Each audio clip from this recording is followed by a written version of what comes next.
Hello, everyone. My name is Rianne Carlin. I'm of the House of Jackson, and I have two amazing little ones, Collins Carlin and Coleman Carlin, and they are my entire world. But something really devastating has been happening to our family, and it started on January 22nd, 2019. The seventh respondent in the case, Renee Fluent, is my biological mother, and we had cut ties. I had to cut ties with my mother because I desired a healthy relationship, and Renee Fluent wasn't able to ever respect or honor any of the boundaries that I set. And so I had to come to that painful final boundary that is no contact and have no contact with her, because having contact with her was going to bring me down, and it was going to hurt.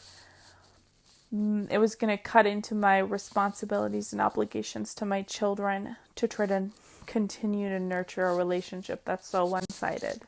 So I did separate myself. I did it with maturity. And I turned to my support system online during that time, and I shared a little bit about my story growing up. And growing up was difficult in that home. My mother wasn't supposed to be able to see any of my posts, and none of my family was either. They were blocked from what I was sharing. But somehow they found a way to see what I was posting, and they took pretty drastic measures to try to discredit what I was saying. That I had gone through a lot of abuse in my home, and that I didn't want to keep playing the same role in my life that I had to play in to be a part of that dysfunctional family. And that was sort of a sacrilege thing to do.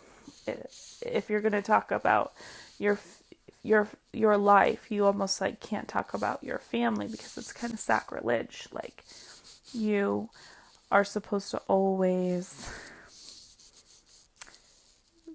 honor your family, even if you've made the choice to move on from that family and you just want to kind of come clean about your story and work through kind of the grief process with a support system, which is what I was hoping to do. But instead, my mom took all kinds of buzzwords from videos that I did, kind of like this, there would be one that was talking about a nightmare where a serial killer murdered my family, and it was really scary to me. And then I would also interpret the dream that it was time to cut ties with my family, and that it meant that playing that role in my family was toxic for everyone. But my mom would take that video and take buzzwords from it, like the fact that she would try to make me sound crazy. So she said that I had a dream that tells me that I was supposed to kill my family. And I don't know why everybody was so negligent that should have been checking those claims, but I don't think anybody watched the video. So they just went with it. They let she and her sister sign papers to have me committed, and that's all it was. I got committed just like that, from her saying that I was a danger to myself or others and needed to be in a 48-hour hold. So police came and they forced their way into my home. Men who were acting like police. And they took my babies. They snatched them and they gave them to DHS. They gave them to women who were acting as DHS caseworkers and CPS caseworkers. So that would be where Casey Christensen was the investigator, but I don't think she did any investigating whatsoever. Casey Christensen is a woman who's acting as CPS investigator. And then Amanda Arnsdorf became the DHS case manager. And then Destiny Jorgensen took over for Amanda about 6 months into the case.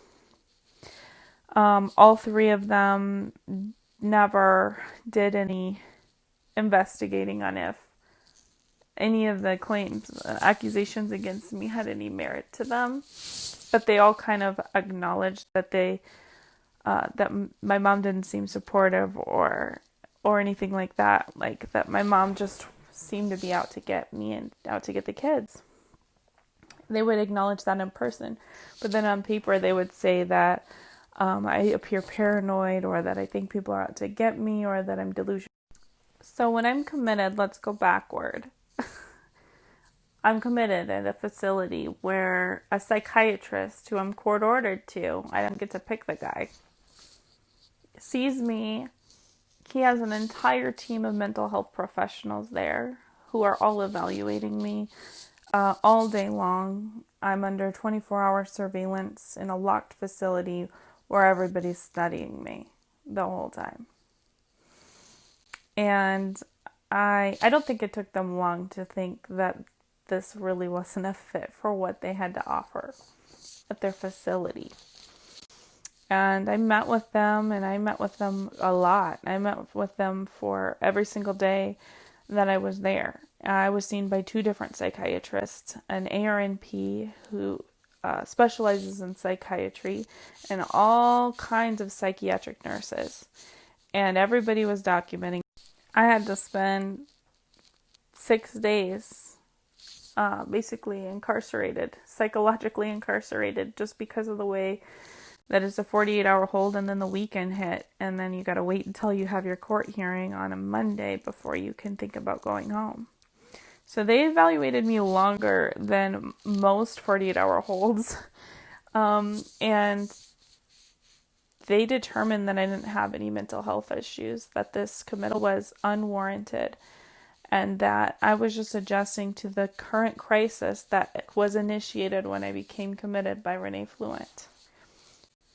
So I was pretty confident when I left the facility that I would be getting my kids back right away, and that they would be apologizing for what they had done, But I didn't see my kids for an entire month, and they were breastfeeding. I'd worked so hard to stay committed to breastfeeding. I was still breastfeeding the oldest, and the youngest was only 6 months, so he was exclusively breastfed, and I didn't want to start introducing formula or solid food, but that was all taken away from me to be able to make those kind of parenting decisions.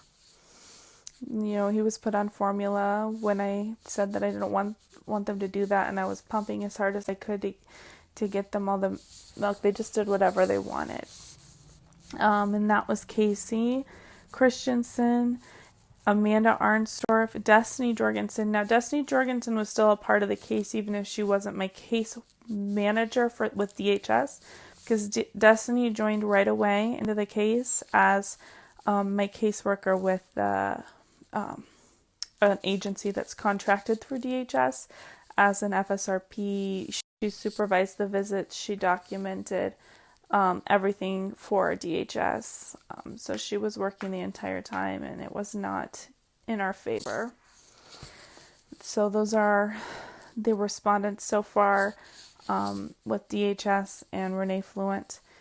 The guardian ad litem, Leslie Reinell, she did not recommend for the case to be closed like it should have been when we had the evaluation from the psychiatrist clearing me of the reason for the supposed incompetency. Crystal Phillips would be the county prosecutor, and she's guilty of the same, just negligence, just choosing to run with this when there was no reason for a removal. There was no reason for a case to be opened. There was no problems, and there was no wrongdoing I was even being accused of. It's just this hearsay that I'm crazy. And Leslie Reinell acting as guardian ad litem, Crystal Phillips acting as county prosecutor, Destiny Jorgensen acting as either a FSRP FSRP caseworker or a DHS case manager, Amanda Arnstorff acting as DHS caseworker, Casey Christensen acting as CPS investigator, Renee Fluent, who is my biological mother, and she becomes the foster parent of the children, and so then she becomes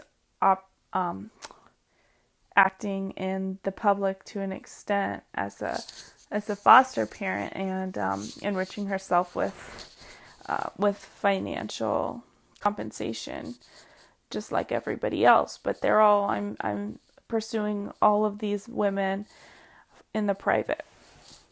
This was very harmful to both myself and Collins and Coleman. They're pictured Exhibit A and B and the contract offer new terms that you'll see in Event 1 and 2. And I want to see that the pre-arbitration paperwork that I submitted, I had properly served to them. They had a notice before I even began the pre-arbitration paperwork. So everybody had plenty of time to recognize that they were not upholding the state constitution or my rights. And that the very laws that they were using that don't even apply to me because we're in the private still forbid them from doing what they did. They kidnapped my children and they refused to give them back, even when I let them know that what they were doing was wrong, and that I let them know that with the new contract terms there was a clause that I have the right to take it before an arbitrator, and there was a commerce clause on how much per day I would be that they would be owing me if they chose to keep my children away from me. And they've continued to do that. I started serving them on June 1, 2020. And, today it's nearly September 1st, 2020. It's August 31st at night, and nobody has backed down to any degree. I barely get to see my children as it is. And I'm going to need help. I'm going to need this contract to be looked at, and I hope that you will award. It's my wish that my two children, Exhibit A and B, will be returned to their biological mother, and immediately, just as soon as possible. And for the financial clause of the contract to be upheld, according to what it says that they've acquiesced to. And I thank you for the time that you're taking to look into this matter. And I pray that this will be enforced to the full extent of the law. So thank you. And